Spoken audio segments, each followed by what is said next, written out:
queridos, graça e paz a todos. Esse é o nosso segundo vídeo sobre a série Posso Eu Ter Certeza da Minha Salvação? Nós fizemos o primeiro vídeo, se você ainda não viu, está disponível no nosso canal. E nós respondemos lá que sim, nós podemos ter certeza da nossa salvação porque o próprio Jesus nos dá essa segurança e Ele nos ensina a termos essa certeza. Ele diz que Ele dá vida eterna às suas ovelhas, de que elas jamais perecerão e que ninguém pode tirar uma ovelha das suas mãos. Então o próprio Jesus nos garante isso.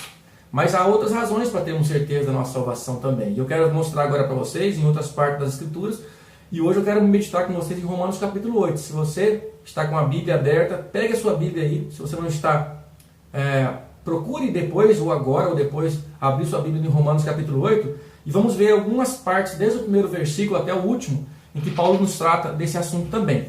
De início, eu queria fazer uma observação aqui, que essa doutrina da certeza da salvação precisa ser compreendida corretamente. Alguém poderá dizer assim, mas então se eu devo ter certeza de que eu sou salvo, então eu posso pecar, posso fazer coisa errada, eu posso, certo? Eu posso viver de qualquer maneira. Então, algumas pessoas criticam dizendo assim que esse ensinamento, né, que nossas igrejas e outras igrejas trazem aos seus membros, ela facilita, leva as pessoas a pecarem, a viverem em pecado. É um risco para que as pessoas vivam e façam à vontade aquilo que elas bem querem. Mas deixa eu dizer uma coisa para vocês, isso não é verdade.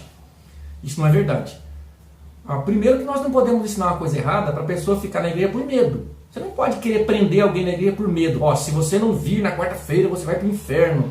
Se você não vir na vigília, você vai para o inferno. Porque senão as pessoas, você vai perder a salvação se você não participar de tal trabalho. Porque senão as pessoas acabarão indo na igreja não por amor ao Senhor, não por gratidão, não de livre e espontânea vontade. Elas vão por medo. E parece que alguns pastores, alguns falsos profetas aí, parece que essa é a técnica que eles usam.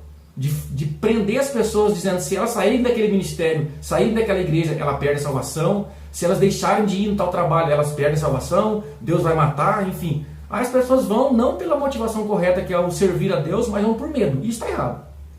Mas deixa eu fazer uma ilustração com vocês aqui.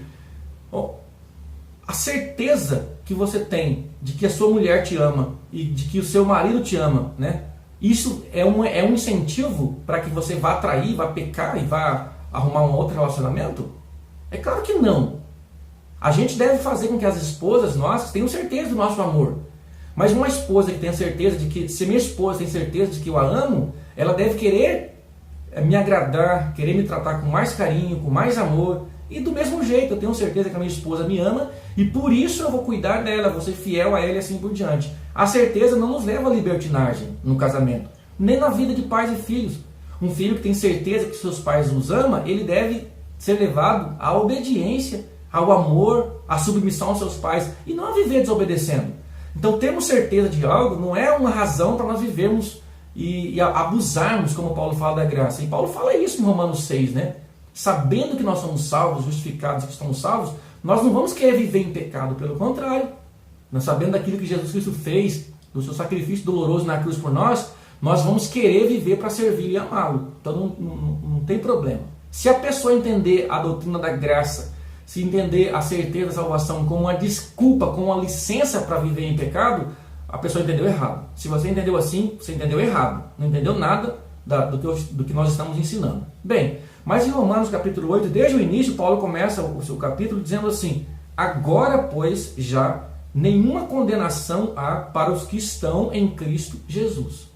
Então, de início, o que nós precisamos pontuar? Que essa certeza da salvação é única e exclusivamente para as pessoas que estão em Cristo Jesus. Pessoas que não estão em Cristo, pessoas que não são cristãos, que não são convertidas, que não têm fé verdadeira e salvadora em Jesus, não devem ter certeza da sua salvação, porque de fato elas não são salvas. E elas estão no estágio de condenação. Não é todo mundo que é salvo, né? Essa ideia de universalismo é uma ideia grotesca. Há pessoas que são salvas e há pessoas que não são salvas. E nós podemos discutir isso em outro vídeo, né? Como é que Deus salva algumas pessoas e não salva outras? Podemos falar sobre isso. Mas nem todos são salvos. Tanto é que Paulo fala claramente: agora, pois, já nenhuma condenação há para aqueles que estão em Cristo Jesus. Então não há condenação para quem está em Cristo.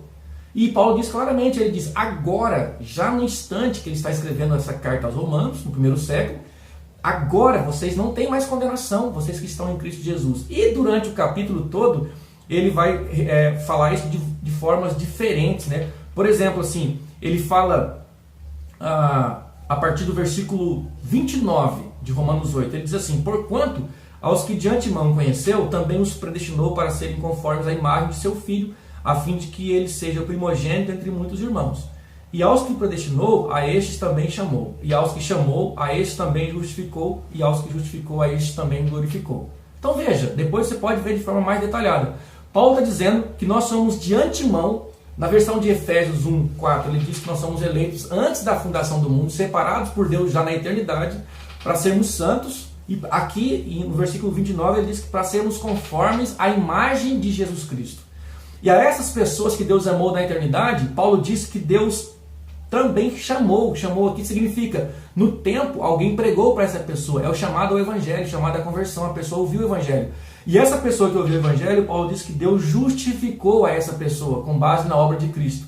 E a essa pessoa a quem Deus justificou, Deus também glorificou. Glorificou aqui, meus irmãos, está se referindo à nossa glorificação final, quando nós chegarmos na glória celestial. E nós não fomos glorificados ainda. Mas veja que interessante, que Paulo já fala da nossa glorificação no passado. Assim como fala da justificação, assim como fala da predestinação. Ou seja, é tão certo que os cristãos, aqueles que estão em Cristo, serão eternamente salvos, que Paulo já pode colocar isso como se estivesse no passado. Legal, né? Mas não para por aí. Ele diz assim no verso 31. Que diremos, pois, à vista destas coisas, ou seja, desses ensinamentos, dessas doutrinas? Que diremos, pois, à vista dessas coisas? E ele diz a pergunta famosa que todos os cristãos aí usam e conhecem. Se Deus é por nós, quem será contra nós? Então Paulo está dizendo, não é que se Deus é por nós, se Deus está ao nosso lado, nós vamos vencer todos os inimigos, nós vamos vencer as doenças, não ficar desempregado, vamos ter prosperidade. Não é isso. Ele está dizendo, se Deus é quem nos salva, se Deus está ao nosso lado, se Deus é quem está planejando a nossa salvação, esse é o contexto, quem poderá ser contra nós? Quem pode nos tirar a nossa salvação? Quem pode nos tirar dessa certeza e convicção de que somos salvos? E ele diz que Deus não poupou o seu único filho. Eu vou pular umas partes aqui, porque o nosso tempo é curto. Mas ele fala assim no versículo 34. Quem é que pode condenar alguém que é eleito de Deus? Quem é que pode fazer com que o eleito saia da presença de Deus? Quem é que pode nos condenar, falar que não somos cristãos? E ele diz assim, sem dizer, ele diz, ninguém pode nos condenar. Ninguém pode condenar um eleito de Deus. Por quê? E ele diz então, veja que interessante, ele não diz porque o eleito não tem pecado, porque o eleito já está perfeito, já não tem nenhuma falha. Ele não diz isso, mas ele diz, porque foi Jesus quem morreu. Veja a primeira parte, e ele fala de 4 coisas que Jesus fez ou faz por nós. A primeira delas é, Jesus morreu, é Cristo Jesus quem morreu. Então por que nós não podemos ser condenados, irmãos, como cristãos? Porque Jesus morreu por nós. Mas há uma segunda coisa que Jesus Cristo fez, e ele diz assim, é Cristo Jesus quem morreu, ou antes, é Cristo Jesus quem ressuscitou por nós. E ainda ele diz a terceira coisa, e esse Cristo Jesus, ele subiu aos céus, está à destra de Deus, à direita de Deus, e de lá, termina o versículo 34, ele intercede por nós. Então, por que é que nós, como cristãos, nunca mais seremos condenados? Porque nós estamos em Cristo. E agora não há nenhuma condenação, porque Jesus morreu por mim, Jesus Cristo morreu por você, Jesus Cristo ressuscitou por nós, ele subiu aos céus, a ascensão de Cristo, voltou para a glória, para a direita de Deus Pai, e de lá, quando o diabo, quando qualquer pessoa tenta nos condenar, tenta nos acusar, tenta nos destruir, tenta destruir a nossa identidade, colocar dúvida no nosso coração de que nós somos salvos, Paulo diz que o próprio Cristo, ele intercede por nós. E no capítulo 8 também, Paulo diz que o Espírito Santo também intercede por nós.